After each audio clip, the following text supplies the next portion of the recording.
चलो आज ये जो घर की एक बैठक हो रही है, सुरेंद्र वर्मा जी के घर पे आए हैं। उनकी मम्मी जी बैठी हैं। आप क्या लगते हैं? मामा। और बाकी लोग, कुछ लोग जुड़ने वाले हैं, आते रहेंगे। मगर हम आज इस शिक्षा को शुरू करते हैं ताकि आप वचनों से सीख सको। ठीक है ना? चलिए, तो सुरेंद्र जी का ये सवाल था कि मैं बदल क्यों नहीं रहा हूं, है ना? अभी भी कुछ कुछ लतें लगी हुई हैं, चीजें हैं। जो सबसे प्रॉब्लम मैंने देखी ना प्रभु के पीछे चलने का, हम क्या है, यीशु मसीह के पीछे चलते हैं उससे कुछ पाने के लिए। जैसे उदाहरण के लिए चंगाई के लिए, इस तरह की आशीषें, मकान बन जाए, नौकरी अच्छी लग जाए, निस्संदेह परमेश्वर देता है ये सब चीज। मगर ये सब चीजें किसके लिए ले रहे हैं हम? अपने शरीर के लिए। जबकि हम बने हुए किस चीज के हैं? बाइबल के अनुसार पहला थेसलोनिका 5:23, पहला थेसलोनिका 5:23 खोल के देखते हैं, वहां क्या लिखा हुआ है। पढ़ो भाई, अगर किसी का खुल गया तो वहां यूं लिख रखा है, सुनो सुनो अब मेरी बात, लिख लो इनको वचनों को, खोलना वोलना बाद में करना, सुनते जाओ और नोट करो उसको। पहला थेसलोनिका 5:23 और 24 बता रहा हूं।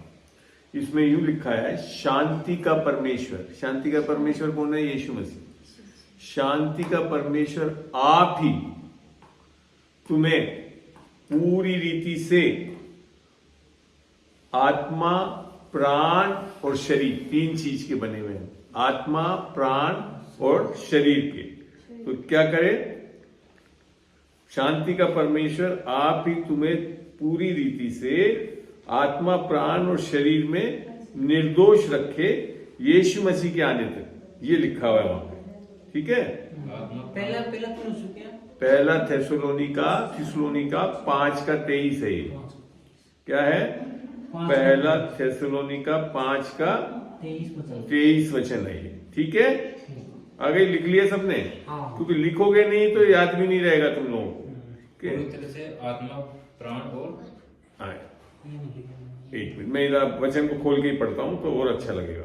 ये है, यूं लिखा है, शांति का परमेश्वर आप ही तुम्हें पूरी रीति से पवित्र करे। कहां करेगा पवित्र? तुम्हारी आत्मा, प्राण और देह, अर्थात देह माने ये शरीर। आत्मा जो बिल्कुल हमारे अंदर, जिसके हम बने हुए, वास्तव में हमारा नाम जो है वो हम आत्मा है। ठीक है? और आत्मा क्यों है? कि परमेश्वर आत्मा है, इसके लिए हमको भी कैसा बनाया? अपने स्वरूप और समानता में, अर्थात आत्मा में बनाया। शरीर में और प्राण में नहीं बनाया, समानता में, विशेषकर बनाया किसमें? आत्मा में बनाया। तो हम लोग आत्मिक लोग हैं, आत्मा के हैं। आत्मिक नहीं बोलूंगा, आत्मा के बने हुए हैं। ठीक है? और लिखा, प्राण और देह हमारे प्रभु यीशु मसीह के आने तक पूरे और निर्दोष सुरक्षित रखे। तो कौन करना चाहता है ये? कौन करना चाह रहा है? परमेश्वर स्वयं। ठीक है ना? मगर कुछ हमारा पार्ट आएगा, वो समझाऊंगा आगे।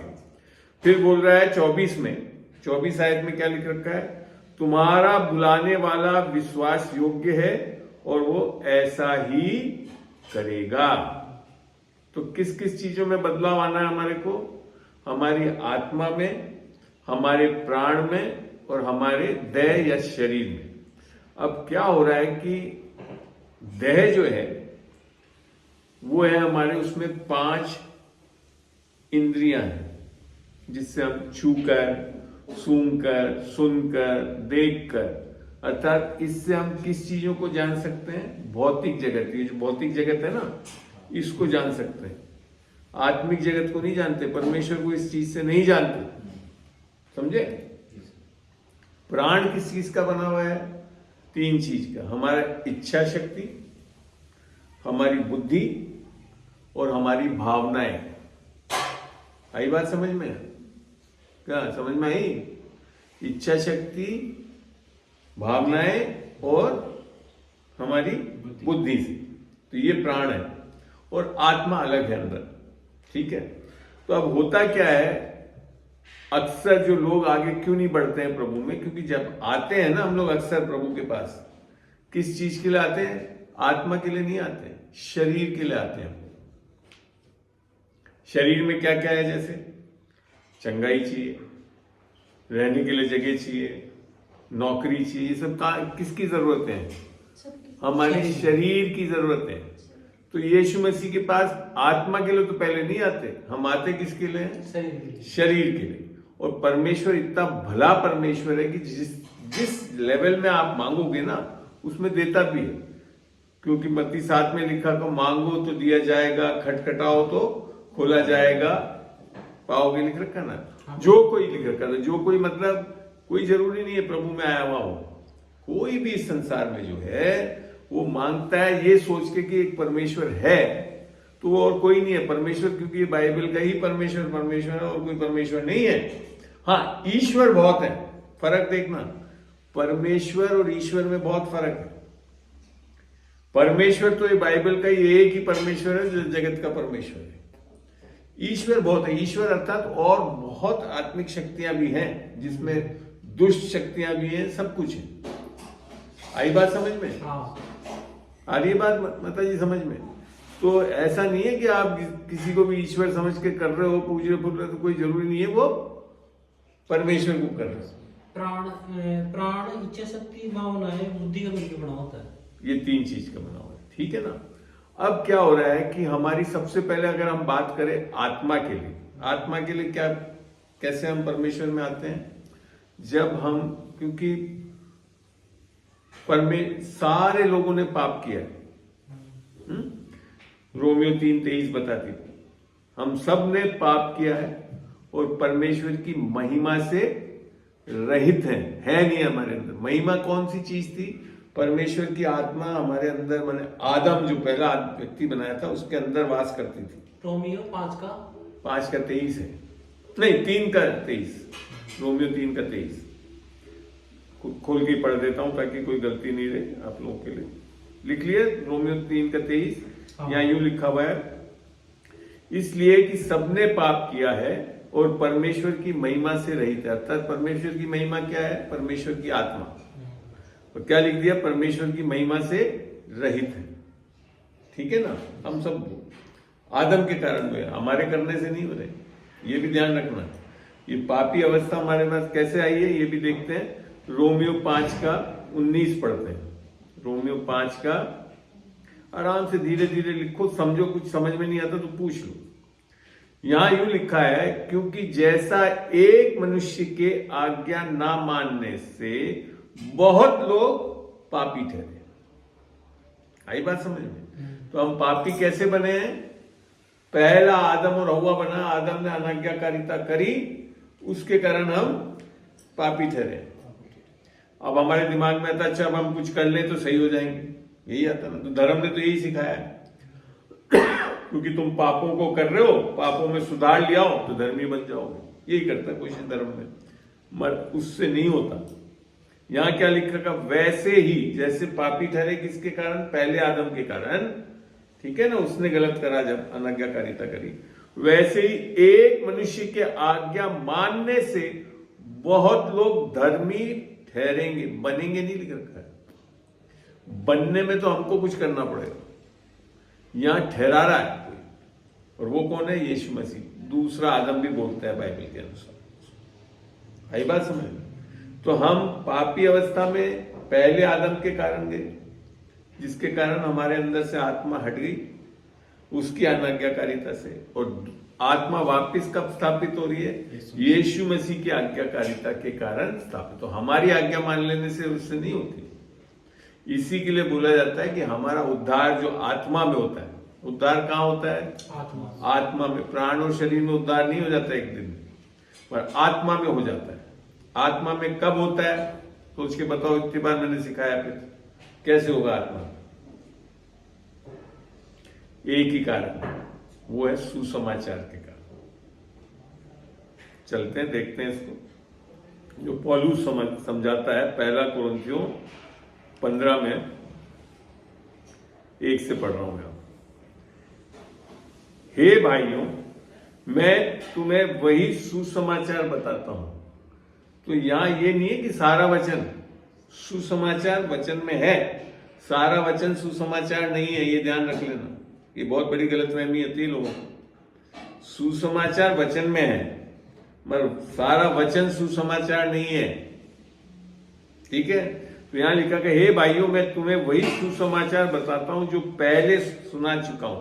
तो सबसे पहले चीज इस बाइबल में से, इस यीशु मसीह से सीखने के लिए क्या जरूरत है? सुसमाचार।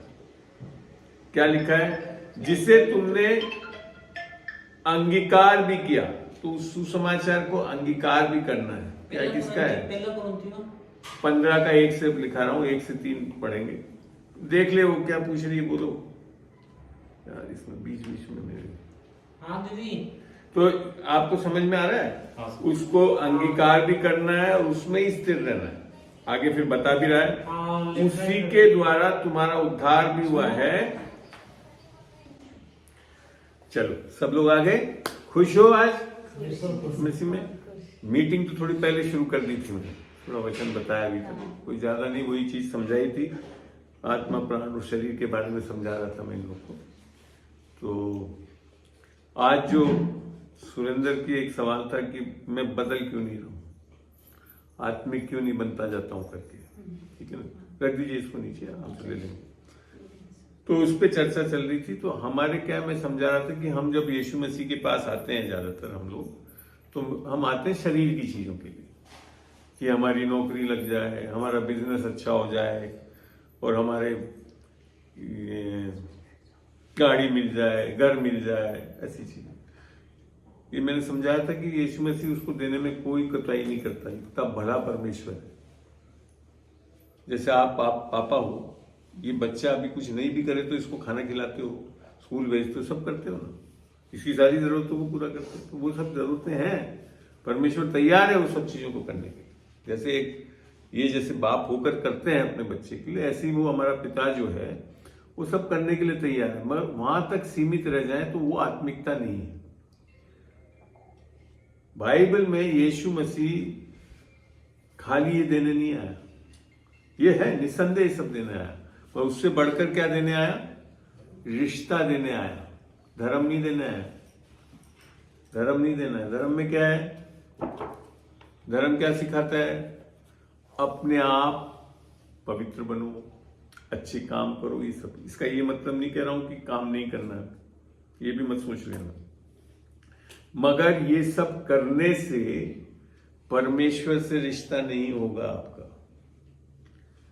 हमारी जो सोच है इस संसार में चलते हुए ये है कि हम जब सही होने लगेंगे, पाप करना बंद कर देंगे, अच्छे कर्म करेंगे, विश्वास लाएंगे और पवित्र बनेंगे तो परमेश्वर से जुड़ेंगे।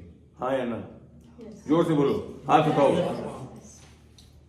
बिल्कुल गलत। अब आया ना झटका? आया ना झटका? क्योंकि इतने दिनों से मैं सिखाते वक्त भी आप लोग उसी में चलते हो जो कि आपका मानसिकता रही है धर्मों में चल के। प्रभु यीशु मसीह के कारण हमारे ऊपर है ये सब बोलते ही हो, जब पूछा तो क्या कह रहे हो? ऐसा करना। बस जल्दीबाजी में हाथ डाल गया। जल्दीबाजी में नहीं, बाइबल ऐसे जल्दीबाजी नहीं है बेटा। जो आपके अंदर भरा हुआ है ना वो आता है मुख पे। अगर वो समझ ही नहीं आई अभी तक तो फिर सही में उद्धार नहीं पाया हमने। क्योंकि जब हम ये कर रहे हैं, क्या कर रहे हैं हम? कि हम पाप करना बंद करें, अच्छे काम करें, विश्वास लाएं, पवित्र बने ताकि परमेश्वर से जुड़ जाएं। तो इसमें क्या हो गया? उद्धार करता कौन हुआ? फिर बताओ, कौन हुआ उद्धार करता? कौन हुआ उद्धार करता? स्वयं हो गए। तो जब तक आप स्वयं के उद्धार करता बने रहोगे, यीशु को उद्धार करता फिर आपने ग्रहण ही नहीं करा। ये है प्रॉब्लम आत्मिकता में। हाँ जी, समझ में आ रही है बात? आप जब तक आप ये सोच रहे हो कि मैं बहुत अच्छे अच्छे काम कर लूंगा, सही कर लूंगा, तो फिर क्या हो गया? आप अपने आप के उद्धारकर्ता बन रहे हो। आपके उद्धारकर्ता बनने से आपका उद्धार नहीं होता। आपको कब उद्धार होता है? जो यीशु मसीह को, जो हमारे लिए उद्धारकर्ता बन के आया, उसको ग्रहण करने से होता है। आमीन। आमीन। अब से आगे से समझ में आ गई इस बात को, क्योंकि अगर आपकी सोच में, मैं सही बात बताऊं, अगर ऐसी सोच अभी भी रख रखी है, फिर तो शायद उद्धार भी नहीं हुआ आप लोग। जब भी आप अगर इस सोच से चल रहे हैं कि आप बहुत अच्छे काम कर ले रहे हो, फलाना कर रहे हो, इसका ये मतलब नहीं कि उद्धार के बाद अच्छे काम नहीं करते, ऐसा नहीं है। मैं यहां से बैठा हूं, अच्छा ही काम कर रहा हूं, बुरा काम नहीं कर रहा हूं, उद्धार पाया हूं, जानता हूं, क्योंकि मेरी समझ बिल्कुल सही है कि मैं अपना उद्धारकर्ता नहीं बन सकता, यीशु मसीह को अपना उद्धारकर्ता मुझे ग्रहण करना पड़ेगा, ठीक है ना। और जब तक आप उद्धार नहीं पाओगे ना, तो आपको वचन के लिए भी भूख प्यास नहीं होगी। जैसे मैं आपको एक इंसिडेंस बता रहा था, जो भाई के लिए मैंने शुरू करा था, खोलिए वचन में से। आप अब जो वचनों को बोल रहा हूं उनको लिख लीजिए, मैं पढ़ के तो सब सुना रहा हूं, खोल नहीं भी पाओ तो समय कम ज्यादा ना लगे, वचनों को लिख लें आप सब लोग। मैं पढ़ रहा हूं लूका 10 का 38 से। यहां पे यीशु मसीह बता रहा है 38 में, फिर जब वे जो जा रहे थे, अर्थात यीशु मसीह जब जा रहे थे, तो वे एक गांव में गया और मार्था नाम एक स्त्री ने उसे अपने घर में स्वागत किया। आज सुरेंद्र जी ने मुझे अपने घर में स्वागत किया, ठीक है। फिर क्या लिखा है, और मरियम नामक उसकी एक बहन थी, वे प्रभु के पांव के पास बैठकर उसका वचन सुनती रही। अच्छा लग रहा है ना, सब बैठे हो इधर, सही हो। अब क्या लिख रखा है, मार्था तो जाकर स्वागत करती रही, सब कुछ करती, मगर मरियम क्या करी, जैसे ही प्रभु घर में आया कहां बैठ गई, पांव के पास बैठ गई। आगे क्या लिखा है, परंतु मार्था सेवा करते करते घबरा गई और उसके पास आकर कहने लगी, किसके पास, मरियम के पास नहीं, प्रभु के पास आकर बोली। कायदे से बोलना चाहिए तो मरियम को, मरियम उठ मेरे साथ मदद कर, मगर किसके पास सीधा बोला, मैंने ये बता रहा है कितना घमंड है, और सीधा शिकायत हो रही है प्रभु को, है ना। क्या, हे प्रभु क्या तुझे कुछ भी चिंता नहीं। मैंने अब यीशु मसीह को भी कह रहा है कि चिंता करो, जबकि यीशु मसीह बोलता है चिंता मत कर। प्रभु को ही चैलेंज कर दिया कि तू चिंता कर। फिर क्या लिखा है, आकर कहने लगी, हे प्रभु क्या तुझ कुछ भी चिंता नहीं, और ये नहीं एक दो नहीं, कुछ भी चिंता नहीं, मैंने तू तो कोई चिंता ही नहीं करता है, कि मेरे बहन ने मुझे सेवा करने के लिए अकेले ही छोड़ दिया है, इसलिए उससे कह मेरी सहायता करे। अब आगे क्या उत्तर मिला, प्रभु ने बोला, हाँ मरियम कैसी है तू, मार्था तो बेचारी इतनी लगी हुई है काम करने में, कमर तोड़ रही है, उसका हाथ बेल रही है, वो बेचारी पूड़ी बना रही है, सब कर रही है। क्या नाम है बेटा तेरा, संतोष। अरे चलो मेरा ही नाम है तेरा भी, है संतोष। तो बेचारी लगी हुई है और तू यहां बैठी है आराम से, मजे मार रही है मेरे साथ, जा काम कर। ऐसा नहीं बोला, क्या बोला, 41 में लिखा है, प्रभु ने उसे उत्तर दिया, मार्ता हे मार्ता तू बहुत बातों के लिए चिंता करती है और घबराती है। जब आप संसार की बातों को, काम काजों में ज्यादा ध्यान दोगे ना, तो यही होगा, चिंता ही होगी और घबराहट। अरे अभी तक हम पहुंचे नहीं, फलाना नहीं, ये सब चिंताएं हैं, घबराने की बात नहीं है, खुश हो जाओ आगे। क्या लिखा है, परंतु एक बात अवश्य है, और उस उत्तम भाग, मतलब ये कौन सी बात है, जो उत्तम भाग है, पूरी बनाना, खाना बनाना, मछली बनाना, सब्जी बनाना नहीं उत्तम। क्या उत्तम है, एक बात उत्तम भाग को मरियम ने चुन लिया है, जो उससे छिन न जाएगा। क्या चीज, सुनना नहीं, वचन को। यीशु मसीह ने जो जो चीजें बोली है उसको पकड़ के रखना है अपने हृदय में, तब आत्मिक बनते हैं, तब उन्नति आती है। हमारी क्या है प्रायोरिटी, आज तो यार बिजनेस में करना, दुकान नहीं खोला तो इतना, ठीक है, ये मैं नहीं कह रहा हूं बिजनेस नहीं करना है, वो परमेश्वर ही देता है, मगर आपका प्रायोरिटी, आपकी पहली अहमियत क्या है, परमेश्वर के साथ संगति करना, वचन सुनना। कितने लोग हैं हम जो सुबह उठते अखबार पढ़ने लगते हैं, खबरें सुनने लगते हैं, करते हैं ना, हैं? कभी उठ के परमेश्वर का वचन ही पढ़ो थोड़ी देर, इससे बहुत अच्छी संगति होती है। मैं तो उठते ही कोशिश यही करता हूँ, कुछ ना कुछ या तो वचन से या ऐसे लोगों की किताबें लिखी हुई है उससे जो वचन आधारित है उसको पढ़ता हूँ। उठता नहीं हूँ नीचे, तब तक नहीं पाऊंगा, पेशाब भी आ रहा तो भी नहीं जाता हूँ। पहले कुछ ना कुछ इस प्रभु से संगति में आना चाहिए, और फिर जब उतरता हूँ ना घाट से, तो भूचाल आ जाता है शैतान के कि आज कोई उठ गया है, ये यीशु का विश्वासी बेटा है। हमारा क्या उल्टा हो रहा है, हमारे को उन सारी चीज अखबारों की चिंता फलाना, और उठने के बाद वो हिलाता रहता है हमको और हम हिलते रहते हैं। यही हो रहा है, शैतान हिलाता रहता है, हम हिलते रहते हैं, क्योंकि पकड़ ही नहीं है, समझ ही नहीं है, जो चीज जो जरूरत थी उसको तो लिया ही नहीं। मेरे को बहुत गर्व से कहता हूँ, मेरा बड़ा बेटा जो अमन है, वो बिना वचन पढ़े घाट से उतरता नहीं है। वो किसने देखा हुआ भी है उसको, तब एक सामर्थ्य जीवन है ना, तब एक गवाही बनती है आपके अंदर से। फिर वो घबराहट नहीं होती कि आज नौकरी या फलाना। अभी उसके साथ ऐसी बात है, गए नवंबर में उसकी नौकरी छूट गई, कंपनी ने हटा दिया। मैं घबराया नहीं, वो बच्चा नवंबर दिसंबर जनवरी आ गया, एक भी ना मेरे शकल पे शिकंजा ही ना कुछ आई, क्योंकि हम जानते हैं कि जब हम परमेश्वर के साथ संगति करते हैं तो वो सामर्थ्य है सब कुछ देने वाला, क्योंकि देने वाला हमारा परमेश्वर है, दुनिया नहीं है। तो लग गई नौकरी, लगी भी तो बेहतर नौकरी भी लगी, तनख्वाह में बढ़ोतरी भी है, सब कुछ हुआ है।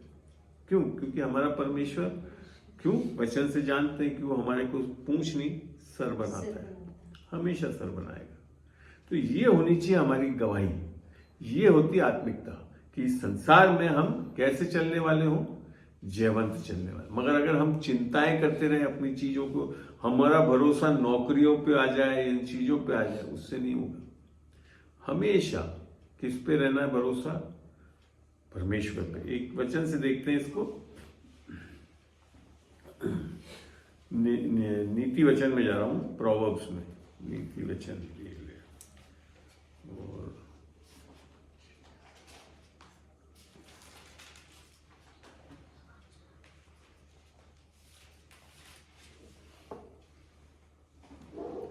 क्या खुल गया, 30 खुल गया, ये दबाने वाले मिलते हो जाती है मेरे से 20 में।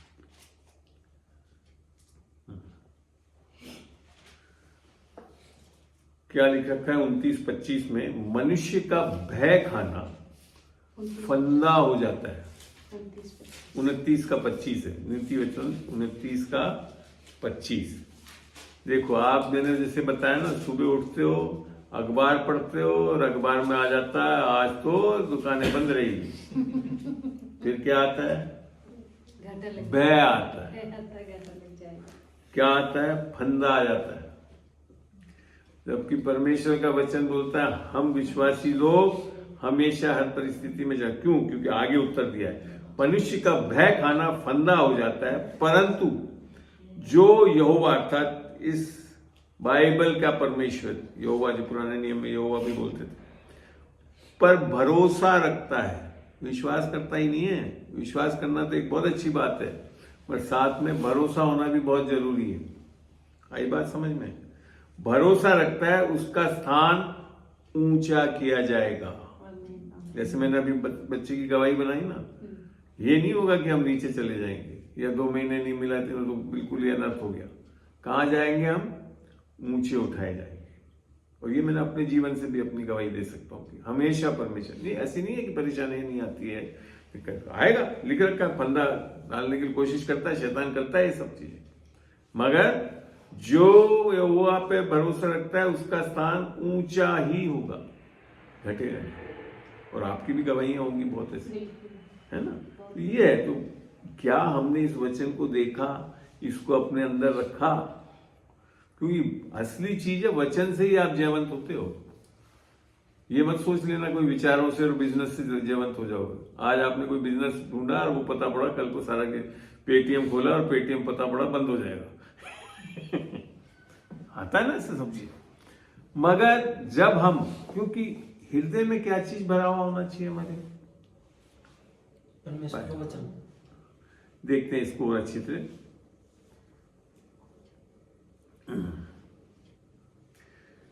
नीति वचन 4 का 20 से खोल के पढ़ते जाऊंगा आगे तक।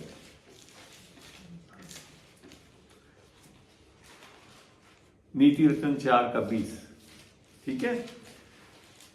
हे मेरे पुत्र, मेरे वचन ध्यान धर के सुन। हमने अभी क्या देखा, मरियम क्या कर रही थी, वचन सुन रही थी। यहाँ क्या लिखा है पुराने नियम में भी, तो बाइबल में एक सिद्धांत है जहां पुराने नियम में भी और नए नियम में भी है, तो वो तो आज भी 101% लागू होगा। अब आप कहोगे नहीं आज तो वचन नहीं सुनना, तो उससे घाटा ही खाओगे आप। तो यहाँ लिख रखा है, हे मेरे पुत्र मेरे वचन ध्यान धर के सुन और अपना कान मेरी बातों पर लगा। कान मेरी बातों पर लगाना है क्या मतलब होता है, समझते हो? कभी जब अपने को कोई जरूरी बात हो तो ध्यान से सुनते हैं, ध्यान से सुनना। अगर अभी आप मैं जो सिखा रहा हूं उसको ध्यान से सुनोगे तभी फायदा मिलेगा। एक कई लोग हैं बैठे हैं, सुन लिया, हाँ अंकल सुना रहे जी, सुन लो, ठीक है चलेंगे, करेंगे अपने तो बिजनेस में फायदा होगा, नौकरी करेंगे तो फायदा हो जाएगा अपने को, नहीं होगा। वचनों में ध्यान रखोगे। फिर क्या लिखा, इनको अपनी आंखों से ओझल ना होने दें, वरन अपने मन में धारण कर। यहां आत्मा में धारण करने के लिए नहीं लिख रखा है। मन क्या है, बुद्धि हमारी, कहां पे धारण होना चाहिए, यहां पे। आत्मा में तो जिस दिन हम उद्धार पढ़ते हैं सब कुछ पूरा हो जाता है, और अभी आगे चल के हम मन के बारे में पढ़ेंगे भी। तो यहां लिखा गया, और अपनी आंखों से ओझल ना होने दे, वरन अपने मन में धारण कर, क्योंकि जिनको वे प्राप्त होती है, माने सबको नहीं होती है, जिनको माने किसको प्राप्त होगी, जो धारण करेंगे। समझ में आया? इसीलिए मैं बोल रहा था बैठो, अगर पढ़ना नहीं आता तो बैठो, सुनो, बिताओ, और उसको प्राप्त करना है हमको। मैं एक ऐसा व्यक्ति था जो 40 साल की उम्र था, एक ईसाई परिवार से होते हुए वचन ही नहीं पढ़ा था कभी। धारण वारण तो बहुत दूर की बात। बाइबल घर में पढ़ी भी बंद है, क्या फायदा। और ये सोचता था मैं तो नौकरी करता हूं, ऑल इंडिया सर्विस में हूं, कोई फायदा नहीं उससे भी। तीसरे हफ्ते में घर चलाने के लिए पैसे नहीं बचते थे उस तनख्वाह में। क्यों? वचन को कभी धारण ही नहीं करा। और वचन को धारण करना माने सबसे पहले यीशु मसीह को धारण करना, जो आदि में वचन था, वचन परमेश्वर के साथ था, जैसे यूहन्ना 1 में लिख रखा है, वचन देदारी हुआ और जितनों ने उसे ग्रहण किया।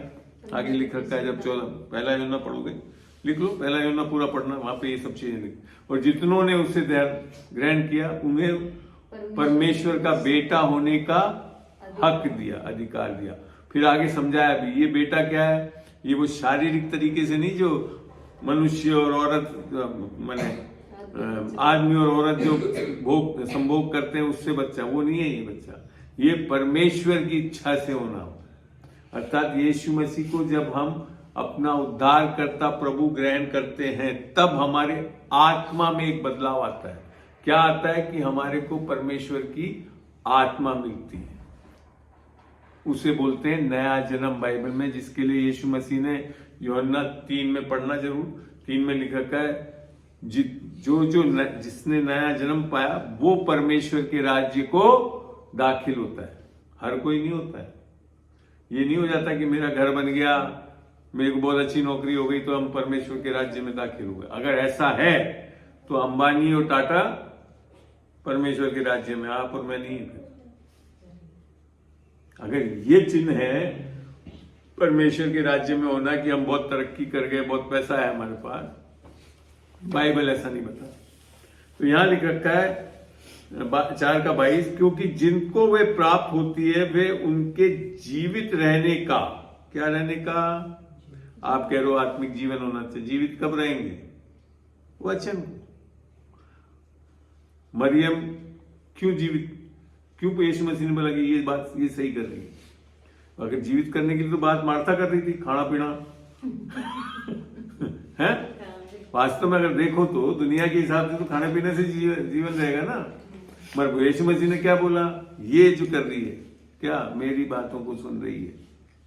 यहां पे भी क्या लिखा, क्योंकि जिनको वे प्राप्त होती है वे उनके जीवित रहने का और उनके सारे शरीर को चंगा करने का कारण होती है। फिर मैंने शरीर की भी फायदा दिखा रहा है उसमें।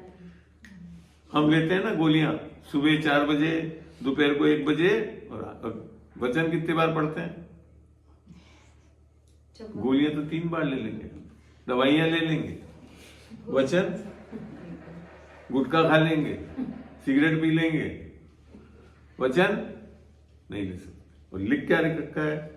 क्योंकि जिनको वे प्राप्त होती है वे उनके जीवित रहने का और उनके सारे शरीर के चंगे रहने का कारण होती है। उसको करते नहीं है। अब समझ में आता, छोड़ना नहीं है, इसको बिठा बिठा कर पढ़वाना है लोगों को। वचन जरूर सुनना है आपको, और जब आप सुनोगे तो ये सब पढ़ेंगे भी बैठ के। ठीक है। अब क्या लिखा है? सबसे अधिक अपने मन की रक्षा कर। ये हमारा काम है, परमेश्वर नहीं कर रहा है। हमारे को आदेश दिया है कि किसकी रक्षा करनी है हमको? मन की, अर्थात हमारी बुद्धि को। बुद्धि में हम क्या कर रहे हैं? बकवास सा अखबार पढ़ रहे हैं, बकवास सा वो मैगजीन पढ़ रहे हैं, बकवास सा वो इडियट बॉक्स टीवी देख रहे हैं। ऐसा लिख रखा है। ये रक्षा नहीं कर सकती। क्यों नहीं रक्षा करती है? क्योंकि पहला यूहन्ना, कोई खोल के पढ़ देना मेरे लिए, 5 का 19 पढ़ना, बच्चे में से कोई पढ़ दे। पहला यूहन्ना 5 का 19 पढ़ो। मैं पढ़ूंगा। जी पढ़ो, आराम से पढ़ो, जोर से पढ़ना ताकि रिकॉर्ड भी हो। पहला यूहन्ना 5:19। पत्रियां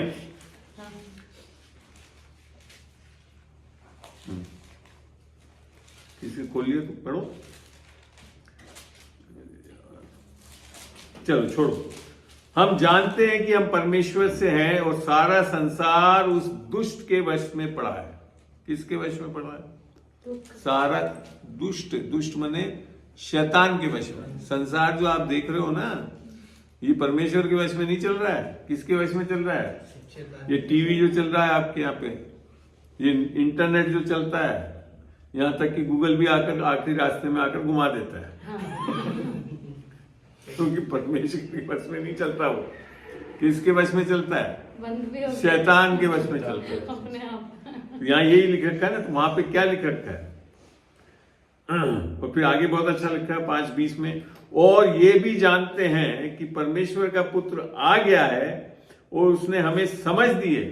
यीशु मसीह ने आकर एक समझ दी है कि कैसे हम बच सकते हैं, कैसे उद्धार पा सकते हैं, कैसे हम जयवंत जीवन जी सकते हैं, जो मरियम कर रही थी।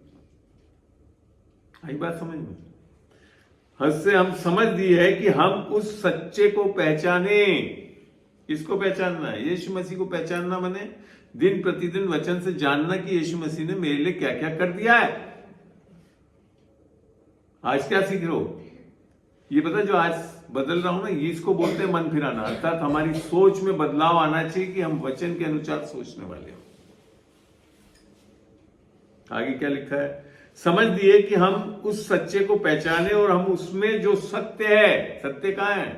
संसार में नहीं है, न्यूज़पेपर में नहीं है, टीवी में नहीं है, इंटरनेट में नहीं है। किसमें है? सत्य कहां है? यीशु मसीह। यीशु मसीह के लिए लिखा ना 14:6 में, यूहन्ना 14:6, मैं ही मार्ग, मैं ही सत्य, मैं ही जीवन, मेरे बगैर कोई परमेश्वर के पास नहीं लिखा, कोई पिता के पास नहीं जाता। अर्थात रिश्ता किसके द्वारा हो सकता है इस परमेश्वर से? यीशु मसीह के पास। वो जरूरी है। तो यहां लिखा सच्चे को पहचाने और हम उसमें जो सत्य है अर्थात उसके पुत्र यीशु मसीह में रहते हैं। अर्थात उसमें बन जाना चाहिए, उससे रिश्ता हो जाना चाहिए। सच्चा परमेश्वर और अनंत जीवन यही है, अर्थात यीशु मसीह के साथ जुड़ना आत्मा में। ठीक है ना? हम अभी कहां पढ़ रहे थे? इसके पहले प्रोवर्ब्स में जाते हैं। नीति वचन में क्या खोल रखा था बताए? कोई लिखा हुआ था ना किसी ने? 4 का 20, 4 का कहां तक पढ़ लिया था बेटा? 22 22 तक पढ़ लिया। 23 पढ़ रहे थे। सबसे अधिक अपने मन की रक्षा कर। तो मैंने क्या बताया? मन की रक्षा कब करोगे? जब वचनों में बने रहोगे। अन्यथा क्या करते रहोगे? ये सब चीजें देख, मैं आपको बताऊं, मैंने जिस दिन से रिटायर हूं उसके दिन के बाद अखबार बंद कर दिया मेरे। इसका ये मतलब नहीं कि पहले भी अखबार पढ़ता था मैं, कोई नहीं पढ़ता था, वहां आते भी थे। मेरे को अखबार कभी नहीं, मैंने जिस दिन प्रभु में आ गया मैंने समझ लिया इस अखबार को पढ़ना बेकार है। क्या है उसमें? सारी झूठी खबरें, पहली चीज। फिर क्या है, फिर उसमें देखते रहोगे कि आज का मेरा दिन कैसा है, इसमें कहाँ पढ़ के देखूं, राशिफल देखूं, है ना, ऐसी चीजें करोगे। और कहाँ लॉटरी लग जाएगी, वो सत्य नहीं है।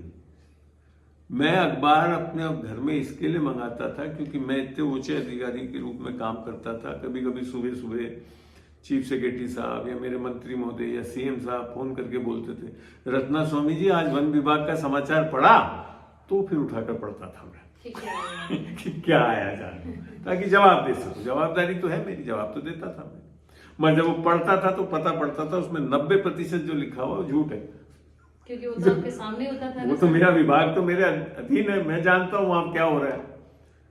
अगर सही में आप अगर अधिकारी हो तो अधिकार में सब कुछ पता होना चाहिए आपके नीचे भी क्या हो रहा है, नहीं तो बेकार के अधिकारी हो गए। तो आप बात समझ रहे हैं। इसके लिए मैंने अखबार नहीं पढ़ता था और बंद कर दिया, उसके बाद जरूरत ही नहीं पड़ती थी। फिर रिटायर हो गया तो अब किसी जिम्मेदारी है नहीं, पूछ ले मेरे से। तो अब समझ में आ रहा है क्यों, क्योंकि ये सारी चीजें हमारी प्राथमिकता नहीं हो सकती। उठाकर व्हाट्सएप देखोगे, आपको पता है कोविड में मरने का कारण बीमारी नहीं थी, व्हाट्सएप पे जो आता था ना उसके कारण बहुत लोग डर के कारण मरे। बताया हुआ है बाद में, बाइबल में लिखा है परमेश्वर ने हमारे को डर की आत्मा नहीं दी परंतु सामर्थ, बुद्धि और संयम की आत्मा दी। परमेश्वर हमारे को बचाता है, नाक पे लगा लेने से नहीं बचा। इसका ये मतलब नहीं है कि मैं मना कर रहा हूँ नाक पे नहीं लगाना, बहुत अच्छी चीज है नाक पे लगाना, मगर नाक पे लगाने से बच जाते तो इतने लोग मरते नहीं, लगाते तो बहुत लोग थे। तो भरोसा किस पे आ गया, मास्क पे आ गया। फिर भरोसा परमेश्वर, जहां अभी हमने पढ़ा नीति वचन में, जो परमेश्वर पे यहोवा पे भरोसा रखता है वो हमेशा ऊंचा। इसका ये मतलब नहीं कि संसार से ऊपर उठा लिया जाएगा, आपको इस संसार में ही ऊंचा उठाया जाएगा। आमीन। चलिए, तो यहां हम वापिस चल रहे हैं नीति वचन 4 में ही। सबसे अधिक अपने मन की रक्षा कर, क्योंकि जीवन का मूल स्रोत वही है। कहाँ है मूल स्रोत? हम क्या सोच रहे हैं, हमारे बिजनेस में है, वो कौन सी नौकरी में है, उसका ये मतलब नहीं कि नौकरी नहीं करोगे बिजनेस नहीं करोगे, मगर मूल स्रोत वो नहीं हो सकता। मूल स्रोत कौन होना है? यीशु मसीह। क्योंकि बोला अगर इस नींव के अलावा और किसी पे भी आप अपना जीवन बनाओगे, ये आपको ध्यान है एक मत्ती में जो है ना साथ में कि 2 लोगों ने घर बनाया, एक ने तो बालू पे, एक ने चट्टान पे। और देखो आप अगर उसको पढ़ोगे पूरा तो वहां यही लिखा था, दोनों के घर बने, ऐसा नहीं कि नहीं बने घर। मगर जो बालू पे बनाया तो जब तूफान आया, अर्थात आपके जीवन में सब करेगा शैतान, तूफान भी लाएगा, सब करेगा। जिसका बालू पे बना था वो गिर गया। तो ये मत सोच लेना कि घर बना लिया तो सही बना लिया हमने। घर तो अन्य जाति वाला भी बना लेगा, सब बना लेंगे। बात आती है कि बाद में टिका हुआ कौन सा रहता है। वो वहां लिखा है चट्टान पे। चट्टान कौन है? ये परमेश्वर यीशु मसीह। जब इस पे आपका आधार होगा तब नहीं हिलोगे, है ना। तो ये चीज समझा रहा है, मूल स्रोत वही है। और फिर आगे समझाया भी है, टेढ़ी बात अपने मुंह से मत बोल और चालबाजी की बातें कहना तुझसे दूर रहे। माने इन सब चीजों से क्या हो जाएगा, हमारा मन किस पे आ जाएगा? लोगों पे आ जाएगा। तो यहां पे यही चीज बताई। और इसी चीज को जब हम नीति वचन में पढ़ते हैं 3 में, तो यहां क्या लिख रखा है, पढ़ते हैं नीति वचन 3:1 से, ठीक है। हे मेरे पुत्र, मेरी शिक्षा को ना भूलना। अब ये मैं क्यों बता रहा हूं, क्योंकि नए नियम में आकर समझ में आता है ये सब चीज मन से संबंधित है। एक जगह पहले आयत को देखते फिर यहां आएंगे हम। रोमियो में चली, रोमियो 12 और 2। मैंने आपको अभी ये तो बता ही दिया कि हम 3 चीज के बने हुए, आत्मा, प्राण और शरीर। आत्मा में हमारा उद्धार कब होता है? जब यीशु मसीह को अपना उद्धार करता प्रभु ग्रहण करते हैं, अर्थात सुसमाचार के आधार, तब हमारे को परमेश्वर की आत्मा मिलती है। इसको पढ़ना चाहे तो पढ़ लेना, इफ्सियों 1:12 में लिखा था, 12:13 में, इफ्सियों 1:12-13 में। अब रोमियो 12:2 में। अब यहाँ बात आ रही है प्राण में बदलाव आना चाहिए। आत्मा में बदलाव कैसे आ रहा है? यीशु मसीह को ग्रहण करते हैं जब हम उद्धारकर्ता और प्रभु के रूप में। उसमें हमारे कामों का कुछ लेना देना नहीं है, वो केवल अनुग्रह और ये विश्वास भी जो परमेश्वर का दान है, और यीशु मसीह ने जो किया क्रूस पे कि हमारे पापों को ले लिया, उस पापों का दंड सह लिया और मारा गया और तीसरे दिन जी उठा, उसके कारण ही होता है आपके आत्मा में बदलाव, जिसमें आप एक नई सृष्टि बन जाते हैं। जैसा कि दूसरा कुरिन्थियों 5:17 में लिखा है, जो यीशु मसीह में अर्थात आत्मा में है वो एक नई सृष्टि है, पुरानी बातें सब जाती रही, सब कुछ नया गया। ये आपकी आत्मा की स्थिति है और ये एक क्षण में बदल जाता है जिस दिन आप यीशु मसीह को अपना उद्धार करता प्रभु कहता। आत्मा में और उससे ज्यादा कुछ बदलाव नहीं कर सकता, नई सृष्टि बना देता है परमेश्वर। और वो सृष्टि में क्या है, जब पहला कुरिन्थियों 6:17 में लिख रखा है, जो प्रभु के साथ संगति करता है वो उसके साथ एक आत्मा हो जाता है। तो आत्मा में इससे ज्यादा बदलाव कुछ नहीं हो सकता और ये हमेशा हमेशा के लिए रहेगा। जब हम आगे जाकर भी परमेश्वर के प्रभु के साथ स्वर्ग वर्ग में भी जहां पे भी रहेंगे वो वैसे ही रहेगा, उसमें कोई बदलाव नहीं होता है। मगर प्राण और शरीर में बदलाव होना चाहिए जब वो हो गया हो। हम क्या है, प्राण शरीर में क्या लिख रखा है 12:2 में, इस संसार के सदस्य और इस संसार के सदस्य ना बनो। संसार के सदस्य क्यों? क्योंकि हम जब आए नहीं है प्रभु में तो कहां से हम संसार में रहते हैं, संसार के रीति रिवाजों में चलते हैं, धर्मों में चलते हैं सब। तो वो आप बोले अब उसमें नहीं चलना है हमको, हमेशा गुटखा खाते हैं, दारू पीते हैं, ये सब क्या है, संसार में है। हरी बात समझे? अब कह रहे हैं संसार के सदस्य ना रहो, तो ये अब हमको करना है, परमेश्वर नहीं कर रहा है, आपको करना, पर दे रहा है सामर्थ, वो भी समझाऊंगा। तो इस संसार के सदस्य ना बनो, परंतु तुम्हारी बुद्धि के नए हो जाने से। अब आज जो बताया इससे समझ में आया, नयापन आना चाहिए ना हमारे अंदर। जब मैं बड़ा स्पष्ट बता रहा हूं कि ये सब अब नहीं कर सकते, लिख रखा है संसार के सदस्य नहीं रह सकते हम। पहले जो मर्जी करते थे, फिल्मों को देखते रहते, बकवास के गाने सुनते रहते, ये सब चीजें करते रहते थे। मैं भी था, मैं ऐसे मत सोचो, मेरे पास मैंने इतने कैसेट थे गानों के, फिल्मों के, कि कम से कम एक गत्ते का डब्बा भर के था मेरे पास, सुनता रहता था सुबह से शाम तक। मगर वचन नहीं सुनता था, न पढ़ता था कुछ। क्या आती उससे? मन की लालसाएं बढ़ेंगी उससे। अब वो भी करते रहो, फिर कहो कि मेरे में ऐसा है क्यों? चुनना तो आपके हाथ में है ना। परमेश्वर आपकी इच्छा शक्ति को नहीं बदलता, आपको सोच दे सकता है कैसी इच्छा होनी चाहिए, वचन में दे रखा है। चलना आपको है चुन के।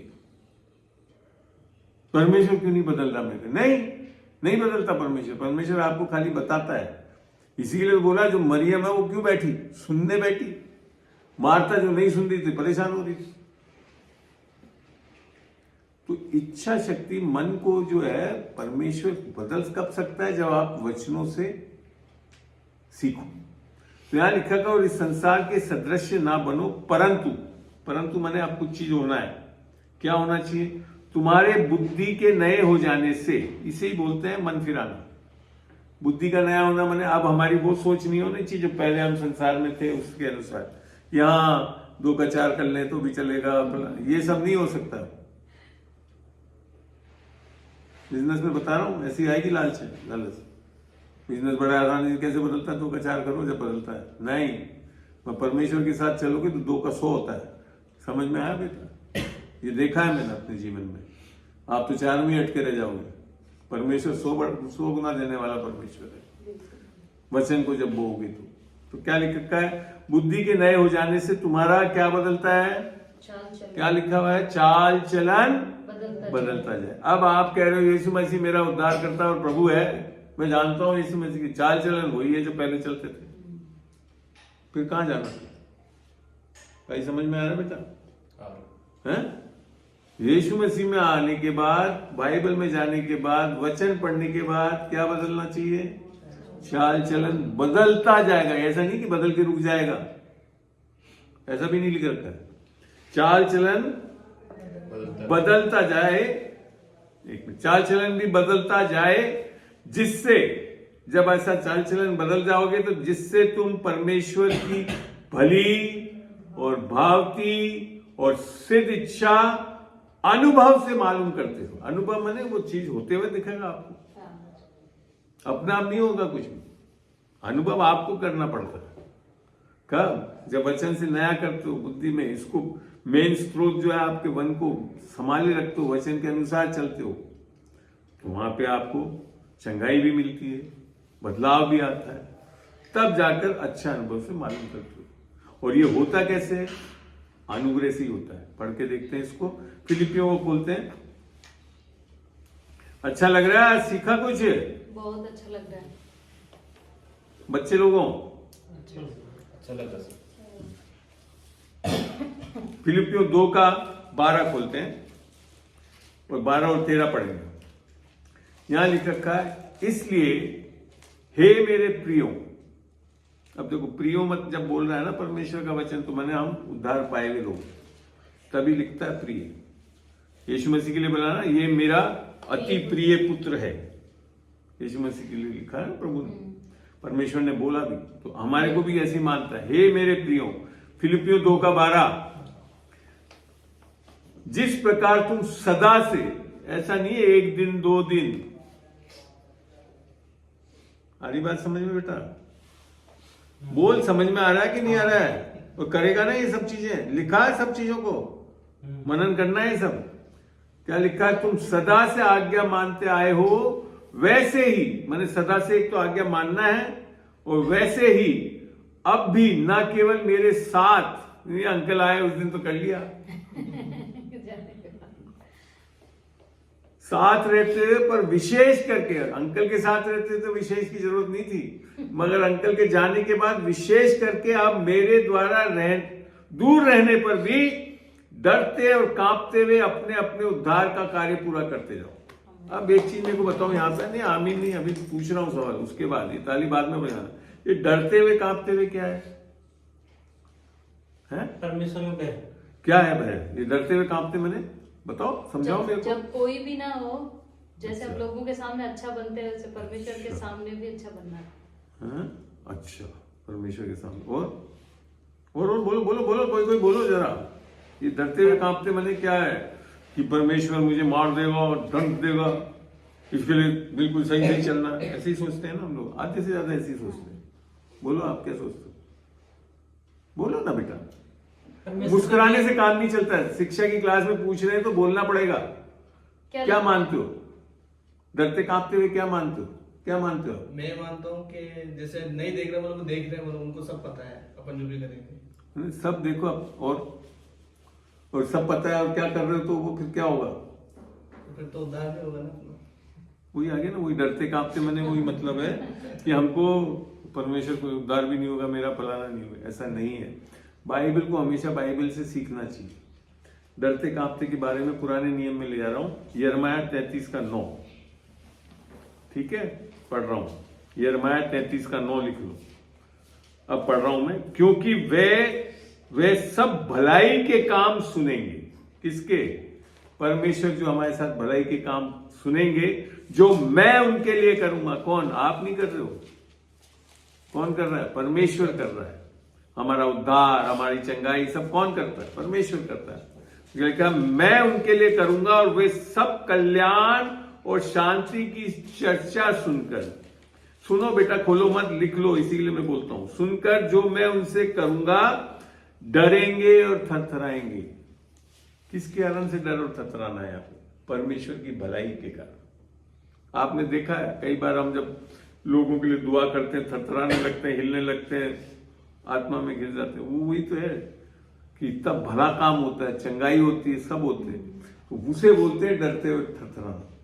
ये नहीं है कि परमेश्वर मुझे मार देगा और आज नष्ट कर देगा और मेरा उद्धार छीन लेगा। ये है मतलब, वे पृथ्वी की उन जातियों की दृष्टि में मेरे लिए हर्ष और स्तुति और शोभा का कारण हो जाएंगे। ये है वो डर। हम क्या है? संसार का डर तो वही है, हाँ, ये जब तक अच्छा चले परमेश्वर सही है, कुछ गलत करा ऐसा नहीं है ये यीशु मसीह। अब समझ में आया? अब अगर आपको नहीं पता हो वहां क्या मतलब है, तो क्या गलत सोच आ गई आपके अंदर? जो चीज वचन के अनुसार नहीं है, फिर क्या मानोगे? यीशु मसीह तो वही है, दंड देता है, डराता है, धमकाता है। ऐसा नहीं है। आई बात समझ में? तो अब समझ में आया या क्या मतलब है कि डरते और कांपते? क्यों? क्योंकि उसने जो भले काम हमारे लिए किए हैं, अपना अनुग्रह दिया है, हमारे को चंगाई दे रहा है, उद्धार दे रहा है। डरते हुए कांपते हुए अपने अपने उद्धार का कार्य पूरा करते जाओ। उद्धार नहीं पाओगे, उद्धार हो चुका है, उसका कार्य पूरा करोगे। और कार्य क्या होगा? कैसे होता है कार्य? अगले वचन में लिखा 13 में, क्योंकि शब्द जब आता है तो मैंने ये वचन ऊपर वाले वचन से जुड़ा हुआ है। क्योंकि परमेश्वर ही है जिसने अपनी इच्छा निमित्त, किसकी इच्छा निमित्त? आपकी इच्छाओं को पूरा नहीं करने आता है। परमेश्वर अपनी इच्छा निमित्त तुम्हारे, किसके? परमेश्वर के मन में नहीं, तुम्हारे मन में इच्छा और काम दोनों बातों के करने का प्रभाव डालता है। इससे अच्छा परमेश्वर क्या हो सकता है कि आपके इच्छा डालेगा। चुनना हमारे कोई हाथ में, करना हमको ही है। ठीक है ना? करना तो फिर ऐसा नहीं है कि परमेश्वर करवा लेगा। परमेश्वर आपको इच्छा दे देगा, सामर्थ्य दे देगा, अनुग्रह देता है ताकि हम चल सकें उसकी इच्छाओं के अनुसार। और फिर ये लिखा है, तो ये है तरीका। तो वो कब होता है? जब हम मन नया करें कि जाने कि डरना और कांपना क्या होता है। अगर आपके दिल मन में ये है डरना और कांपना कि परमेश्वर आज भी दंड देता है, क्रोध करता है, तो गलत है। फिर आप इस वचन के अनुसार चल ही नहीं पाओगे। आई बात समझ में? तो मन का नया होना क्यों जरूरी है? क्योंकि ये सब चीज जानना है कि वचन में कैसे लिख रखा कि कैसे चलते हैं। अब आज मैं 1998 में उद्धार पाकर जब ये सब चीजें समझाऊं तो आज बड़े आराम से चल रहा हूं। ऐसा नहीं है, नौकरी भी पूरी करी है मैंने। ऐसा नहीं है कि नौकरी छोड़ दी या कुछ कर दिया, परमेश्वर ने बुलावट कर, नहीं है, ये सब गलत। आप जहां कहीं पे भी हो वहां पे आप रहकर परमेश्वर आपको फलवंत करना चाहते हैं और आपको सुनना पड़ेगा, क्योंकि बाइबल में लिख रखा है। बाइबल में ये बहुत समझना चाहिए। ये चीजें मैंने बहुत ध्यान से जब वचन को सीखा और समझा, जब समझ में आया मेरे को कि परमेश्वर क्या कैसे चला रहा है। अभी वहां लिखा था नियमित इच्छा डालता है, वो कैसे डालता है? 10:37 पढ़ रहा हूं यूहन्ना 10:27 हो। मेरी भेड़ें मेरा शब्द सुनती है, यहाँ पढ़ती नहीं है, सुनती है लिख रखा है। और मैं उन्हें जानता हूं और वे मेरे पीछे पीछे चलती है। किसके पीछे चलती है? दारू पीने वाले के ठेके के पीछे चलती है या फिल्म में जाती है? नहीं, वहां जाता है कि यीशु मसीह? कहां ले जाता है? हरी हरी चराइयों में ले जाता है, हमें शीतल जल पे ले जाता है। वहां कोई घटी नहीं होती है ना। मगर फिर आगे लिखा है जब मैं, फिर परमेश्वर नहीं है वहां पे, है तो सही, मैं लिखा है जब मैं अंधेर वादियों में जाता हूं। परमेश्वर अंधेरी वादियों में नहीं ले जाता, आप जाते हो। मगर खुशखबरी है, वहां पे भी वो तब भी आपके साथ चलता है और निकाल देता है आपको। परमेश्वर नहीं ले जाता अंधेरवादियों में। ये तो धर्म बोल देता है हाँ परमेश्वर ने किया और ये भी अभी ऐसी हालत इसके लिए हो रही है कि परमेश्वर ले जा रहा है। परमेश्वर कभी नहीं ले आएगा आपको।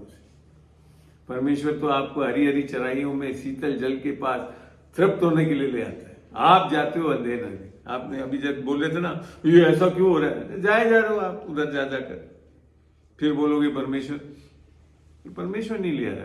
पर खुदा का शुक्र है कि वो परमेश्वर तब भी आपके साथ होकर उसमें से निकालने के लिए तैयार है आपको। कब? जब आप अपना मन बदल के उसका निर्णय लो कि नहीं, हाँ जो परमेश्वर कहता है, मना कर रखा है यहाँ पे, तो वो नहीं करूंगा। तो नहीं करने के लिए आपके हाथ में है। और इस संसार में ना तो शैतान कुछ कर सकता है ना परमेश्वर कुछ कर सकता है, मनुष्य ही करता है। क्योंकि इस संसार में बिना मनुष्य के शरीर के कोई भी आत्मिक चीजें काम नहीं कर सकती। ना तो दुष्ट आत्मा कर सकती है ना परमेश्वर कर सकता है। इसीलिए यीशु मसीह को भी शरीर में आना पड़ा है सब कुछ करने के लिए। शरीर का होना जरूरी, शरीर का होना इस धरती के लिए बहुत जरूरी है।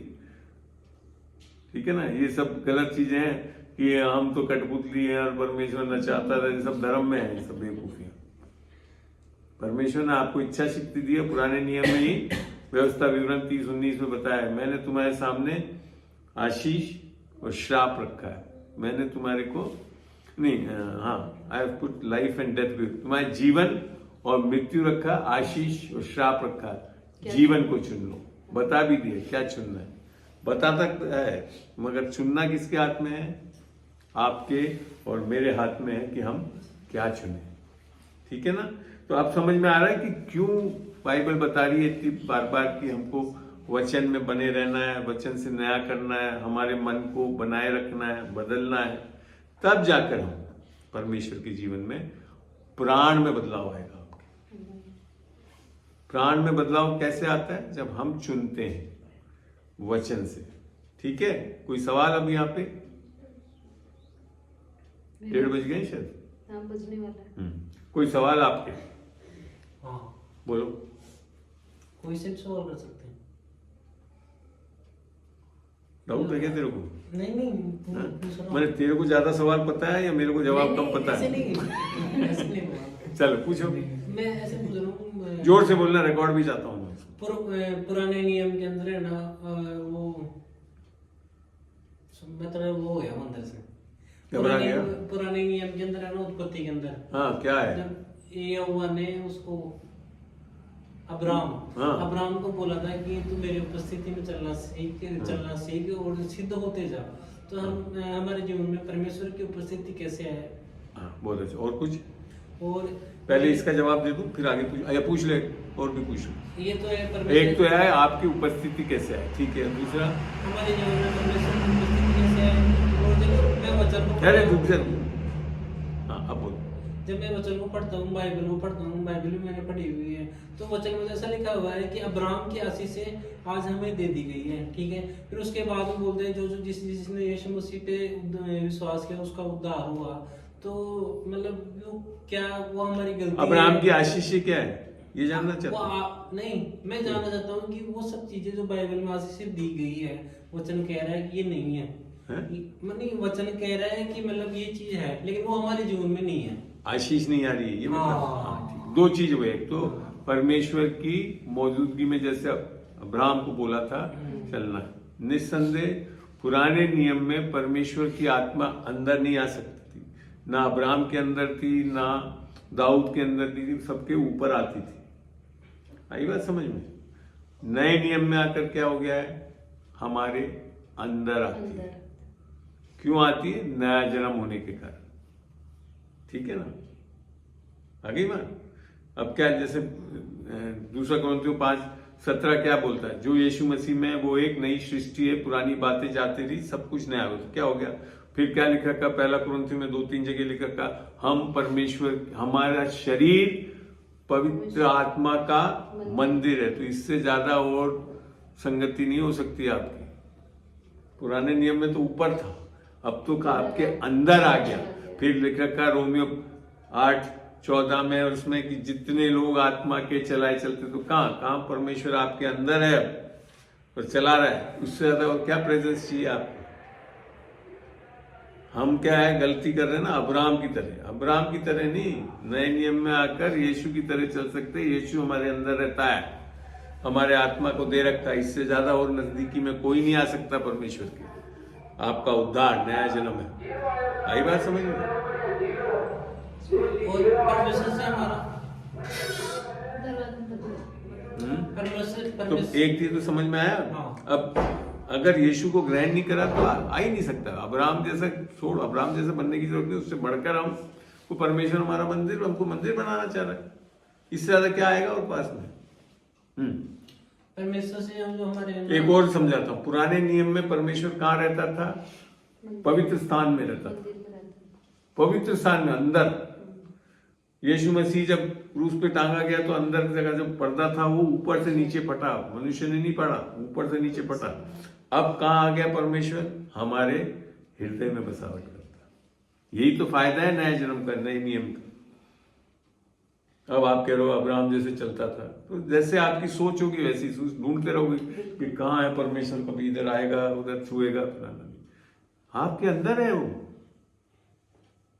मैं जहां चलता हूं वो परमेश्वर जाता है। परमेश्वर जहां ले जाता है मैं नहीं चलता हूं। मैं जहां चलता हूं परमेश्वर मेरे साथ चलता है। ये फायदा है नए नियम का। और फिर ये और लिख रखा है इब्रानियों 13:5 में कि वो कभी ना छोड़ेगा ना कभी त्यागेगा। मैंने आज अगर कभी कोई गलती भी कर दी तो परमेश्वर मेरे को माफी करते चुका है, और वो छोड़ता नहीं, कभी त्यागता नहीं। इस तरह से जब तक मन को नया नहीं करोगे ना, आप लोग अभी भी क्या सोच रहे हो कि वो जिस दिन में प्रभु किसी ने हाथ रखा और मैं गिरा, जब परमेश्वर मेरे साथ है। गलत है। मैं इसी के लिए आजकल ज्यादा हाथ भी नहीं रखता हूँ। गलत फहमियों में आ जाते तुम। अगर सही पढ़ना है तो वचन से पढ़ो, कैसे अंदर रहता है ये जानो। इसका ये मतलब नहीं वो नहीं करना है, कर सकते हैं, मगर अगर उस चीजों को आप सोचते हो परमेश्वर आपके साथ है तो गलत है वो। परमेश्वर नए नियम में आकर आपके अंदर रहता है और आपके साथ साथ चलता है। आई बात समझ पहले सवाल का उत्तर। अब दूसरा पूछा तूने इब्रानियों किसका क्या चीज, अब्राहम की आशीष होगा। चलो खोलो गलतियों का 3 खोलो, और कोई सवाल हो तो ध्यान रख लेना, फिर उसके बाद मैं बंद भी करूंगा। गलतियों 3 में से पढ़ रहा हूं, और ये यहां पे लिखा है गलतियों 3 का 13 से पढ़ रहा हूं। मैं जवाब खाली ऐसे नहीं देता हूं, वचन से देता हूं इसी के लिए। गलतियों 3 का 13 लिखता है, मसीह ने जो हमारे लिए श्रापित बना, ठीक है, हमें मोल लेकर व्यवस्था के श्राप से हटाया। पता है आपको, व्यवस्था से चलने से एक श्राप आता है, क्योंकि व्यवस्था आप पूरा कर नहीं पाते। और इसको जब पढ़ोगे, आप पूरा पढ़ के देखना, लिख भी रखा है, सारी बातें करेंगे तब जाकर हमारे को आशीष आ सकती है, और सब कर नहीं पाते हैं। और आज से कर भी लोगे तो पहले आपने बहुत चीजें तोड़ चुके हो, तो श्राप भी आएगा आपके ऊपर, आशीष नहीं आ सकती व्यवस्था से, ठीक है। तो यहां लिखा है, मसीह ने जो हमारे लिए श्रापित बना, हमें मोल लेकर व्यवस्था के श्राप से छुड़ाया। एक और बहुत जरूरी बात है, श्राप से छुड़ाने के लिए क्रूस पे टंगना बहुत जरूरी है, क्योंकि यहां लिखा है, जो कोई काठ पर लटकाया जाता है वह श्रापित है। वैसे तो मसीह और तरीके से भी अपनी जान माने उसको मान दे जा सकता था, मगर काठ पे चढ़ने से श्राप हटते हैं हमारे। ये बहुत जरूरी है क्रूस का काम। अगर क्रूस पे नहीं चढ़ा होता तो श्राप नहीं हट सकते थे, और आता श्राप पापों के कारण नहीं, ठीक है ना। फिर लिख रखा है, ये क्यों हुआ, ये जो चीज अभी ऊपर लिखी है, ये इसलिए हुआ कि अब्राहम की आशीष। अब हम क्या सोचते हैं, निस्संदेह अब्राहम की आशीष अगर पुराने नीति में, वो बहुत धनवंत था, खूब चांदी सोना गाय बैल सब थे, वो सब चीज भौतिक चीजें थी, और वो आज कहीं पे भी नहीं दिख रही, सब मर गई हैं, है ना। मगर क्या लिख रखा है, ये इसलिए हुआ कि अब्राहम की आशीष मसीह यीशु में अर्थात जिसने उद्धार पाया, अन्य जातियों तक पहुंचे। और वो क्या पहुंचा रहा है, वो चीजें नहीं पहुंचा रहा है, और हम विश्वास के द्वारा उस आत्मा को प्राप्त करें जिसकी प्रतिज्ञा हुई थी। तो आशीष कौन है, परमेश्वर की आत्मा है। और यही चीज पुराने नियम में भी लिख रखा है। अगर आप खोलें नीति वचन खोलो,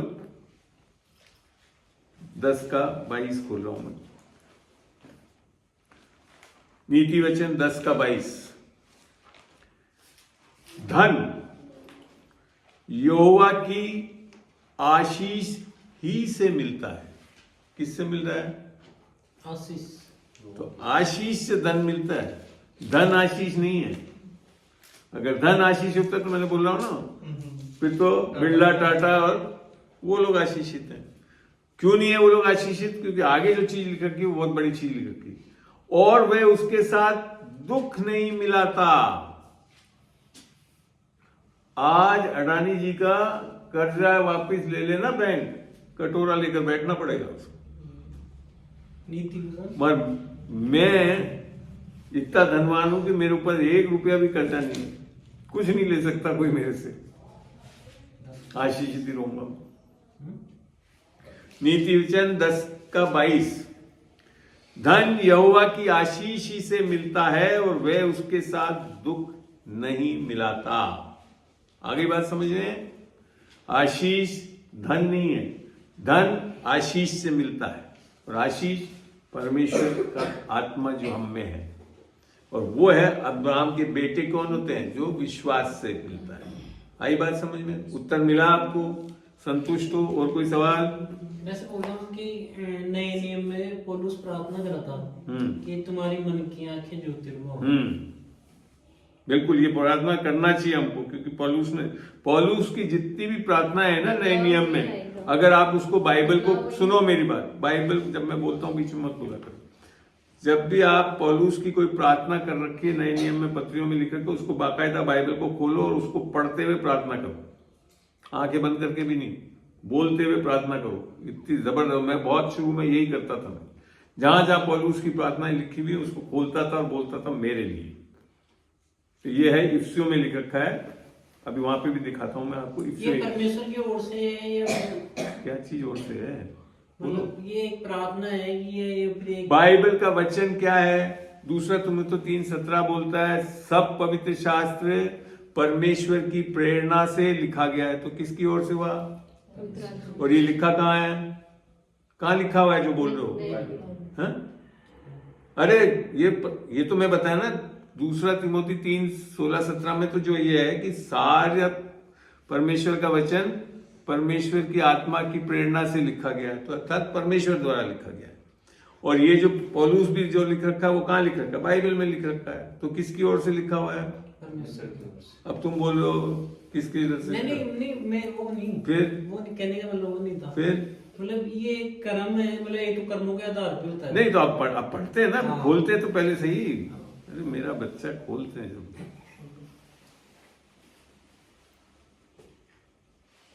अभी कैसे हो रहा है ये देखते हैं। यहां लिखता है ये इफ्सियों 1:17। हाँ चलो इधर 15 से पढ़ता हूं। इफ्सियों 1:15 से, इस कारण मैं भी उस विश्वास जो तुम लोगों में प्रभु यीशु पर है और सब पवित्र लोगों के प्रति प्रेम का समाचार सुनकर, किससे आ रहा है? सुसमाचार से आ रहा है, विश्वास दान में मिल रहा है। इफ्सियों 2:8 में लिखा है ना, हमारा उद्धार विश्वास से और अनुग्रह से हुआ है, वो भी तुम्हारी ओर से नहीं परंतु परमेश्वर का दान है। फिर लिखा है तुम्हारे लिए परमेश्वर का धन्यवाद करना नहीं छोड़ता और अपनी प्रार्थनाओं में तुम्हें स्मरण किया करता हूं। फिर कि हमारे प्रभु यीशु मसीह का परमेश्वर जो महिमा का पिता है तुम्हें बुद्धि की आत्मा और अपने ज्ञान का प्रकाश दे, अर्थात प्रकाशन, रेवलेशन जो इंग्लिश में बोलते हैं ना, आत्मा जो देता है।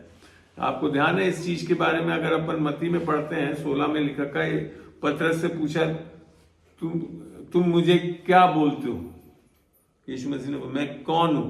तो पतरस ने बोला तू परमेश्वर का पुत्र है। तब उसने बोला ये तुम्हारे को मांस और लहू ने नहीं परंतु पिता ने तुम्हें प्रकट किया, प्रकाशन। पता है यीशु मसीह को ऐसे ही नहीं जान सकते जब तक पवित्र आत्मा आपको प्रकट ना करे कि वो परमेश्वर का पुत्र है, आप मानोगे भी नहीं। अर्थात वैसे तो बहुत लोग जानते, शैतान भी जानता है वो प्रभु है, मगर प्रकाशन कब मिलता है? आत्मा से। यहां क्या लिखा गया कि हमारे प्रभु यीशु मसीह की परमेश्वर जो महिमा का पिता है तुम्हें बुद्धि की आत्मा और अपने ज्ञान का प्रकाश दे और तुम्हारे मन की आंखें, ये आंखें नहीं, ये आपको ध्यान हो कि पुराने नियम में तो गेहाजी जो था, इलाइजा का जो नौकर था, तो देखा उसने तो ये सारे भीड़ आ गई है, दुश्मनों की वो फौज आ गई है। तो इलाइजा लेकर गया बाहर, उसने कहा प्रभु इसकी आंखें को खोल दो। जैसी आंखें खुली तो उसको दिखा उससे वो जो खड़े है उससे ज्यादा तो अग्नि में रथ और ये सब है। तो उसे बोलते हैं मन की आंखें, जिससे विश्वास से हम आत्मिक जगत को जानते हैं। और विश्वास से जानना पता आत्मिक जगत क्या है? जैसा वचन लिखा वैसा है। अगर बाइबल में लिख रखा है कि हम उस सियोन पर्वत के पास आए हैं जहां पे लाखों स्वर्गदूत हैं, तो मानना है उसको, उसको देखने से नहीं दिख रहा वो, इधर लिखा हुआ उसको मानना ही आत्मिक चीज है। ठीक है, अगर यहाँ लिखा है यदि मैं यीशु मसीह को प्रभु जान के मुख से अंगीकार करूं और मन में विश्वास करूं कि वो तीसरे दिन जी उठा तो निश्चय उद्धार पाऊंगा। फिर अब ये मत देते कि उद्धार हुआ कि नहीं, वचन बोलता है वो आत्मिक जगत है। आत्मिक जगत में वैसे ही होता है जैसा वचन में लिखा, इसे विश्वास बोलते हैं। आई बात समझ में? तो जब लिखा गया अब्राहम की आशीष मुझ पर यीशु मसीह के द्वारा आत्मा दी गई है तो है। तो फिर यहाँ क्या लिखा है? और तुम्हारे मन की आंखें ज्योतिर्मय हो, 18 पढ़ रहा हूं, हो कि तुम जान लो पता है, समझ में आ जाए कि हमारे बुलाहट की आशा क्या है और पवित्र लोगों में उसकी विरासत की महिमा का धन कैसा। विरासत समझते हो क्या है? विरासत जो हमारे खानदानी, हाँ विरासत मैंने, जैसे मैं अपना समझाता हूं, मैं आज जिस घर में रह रहा हूं वो मेरे को विरासत में मिली। मैंने एक ईंटा नहीं लगाया उसमें, मैं तो जब आया था उसमें 1966 में 7 साल का बच्चा था, और आज वो मेरा मकान है। क्यों? क्योंकि मैं बाप का बेटा हूं।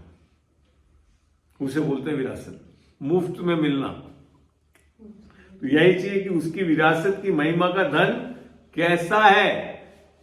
और उसकी सामर्थ्य हमारी ओर जो विश्वास करते हैं कितनी महान है, उसकी शक्ति के प्रभाव से उस कार्य के अनुसार जो उसने मसीह के विषय में किया कि उसके मरे हुए में से जिलाकर स्वर्गीय स्थानों में अपनी दाहिनी ओर सब प्रकार की प्रधानता और अधिकार और सामर्थ्य और प्रभुता की ओर हर एक नाम के ऊपर जो न केवल इस लोक पर आने वाले लोक में भी लिया जाएगा बिठाया। अब हम सोचते हैं ये तो यीशु मसीह को बिठाया, और आगे क्या लिखा है, और सब कुछ उसके पांव तले कर दिया और उसे सब वस्तुओं का पर शिरोमणि ठहराकर कलीसिया को दे दिया। किसको मिल गया? मैं। और इसमें क्या है, सारी प्रधानताओं से, इंग्लिश में बड़ा फार अबव ऑल प्रिंसिपलिटी, माने शैतान तो आपके पांव के नीचे भी नहीं है, पांव के भी बहुत नीचे, बहुत नीचे है, और हम ऐसा घबराते हैं जैसे शैतान मेरे साथ बैठा हुआ है। ऐसे सामर्थ्य हैं हम लोग। इसके लिए मैं बोलता हूं ना कि सुबह उठता हूं तो शैतान कांपना चाहिए हमारे उठने से कि कौन उठ गया आज सुबह सुबह मेरे लिए। आई बात समझ में? और कोई सवाल? अच्छा लगता है आपको इस शिक्षा से? बहुत अच्छा लगा। चलिए, और कोई सवाल? ये आपको कलीसियाओं में नहीं मिलेगा, क्योंकि कलीसिया में देखो अलग चीज है, वहां एक उपदेश दिया जाता है 15-20 मिनट आधा घंटा का, और मेरे साथ जब बैठोगे आप तो वार्ता कर सकते हो, आप सीख सकते हो। और कोई सवाल? ये हमारे को बहुत अच्छा लगा, क्योंकि पहले जब हम सोचते थे यहोवा का भय, तो भय वो आपसे सीखने को मिला कि सच में सच्चा भय क्या है? हाँ, सच में असली में भय है क्या? देखो, परमेश्वर का भय कभी डर नहीं लाता, इसको भी समझ लो। बाइबल से समझाता हूं। पहला यूहन्ना 4 खोलते हैं, यहां लिखा है 4:14 में, 4:17 में, इसी से प्रेम हम में सिद्ध हुआ, परमेश्वर का प्रेम, मेरा प्रेम नहीं, हम में सिद्ध हुआ कि हमें न्याय के दिन साहस हो, क्योंकि जैसा वह है वैसे ही संसार में भी हैं। प्रेम, ये 18, प्रेम में भय नहीं होता। जो भय आप लोग सोच रहे हो वो भय नहीं है।